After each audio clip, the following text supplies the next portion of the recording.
ঢাকা বিশ্ববিদ্যালয় কেন্দ্রীয় ছাত্র সংসদ নির্বাচনের সকাল থেকে নারী ভোটারদের দীর্ঘ লাইন দেখা গেছে। টিএসসির ভোট কেন্দ্র সহ প্রতিটি হলে উৎসবমুখর পরিবেশে ভোট দিচ্ছেন শিক্ষার্থীরা।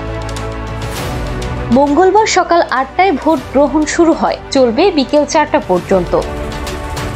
ঝামেলা এড়াতে অনেকেই সকাল সকাল কেন্দ্রে চলে এসেছেন। এখন পর্যন্ত কোনো অপ্রীতিকর ঘটনার খবর পাওয়া যায়নি। শিক্ষার্থীরা শৃঙ্খলা মেনে লাইনে দাঁড়িয়ে ভোট দিচ্ছেন। নির্বাচন কমিশন ও দায়িত্বপ্রাপ্ত কর্মকর্তাদের তত্ত্বাবধানে শান্তিপূর্ণভাবে ভোট গ্রহণ চলছে। দুপুরে ভিড় আরও বাড়তে পারে বলে সংশ্লিষ্টরা ধারণা করছেন। ঢাকা বিশ্ববিদ্যালয়ের রোকেয়া হলের একাধিক শিক্ষার্থী সকালবেলাকে বলেন, সকাল সকাল ভোট দিয়ে নিজের দায়িত্ব থেকে মুক্তি যাচ্ছে। সময় বাড়ার সঙ্গে সঙ্গে ভিড়ও বাড়ছে।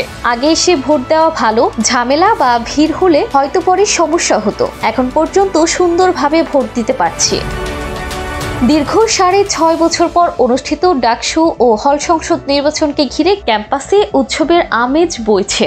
শিক্ষার্থীরা সুষ্ঠু পরিবেশে যোগ্য প্রার্থী বেছে নিতে উচ্ছ্বসিত। নির্বাচন কমিশন সূত্রমতে ডাকসুর এবার মোট ভোটার ৩৯,৮৭৪ জন। এর মধ্যে ছাত্রী ১৮,৯৫৯ জন আর ছাত্র ২০,৯১৫ জন।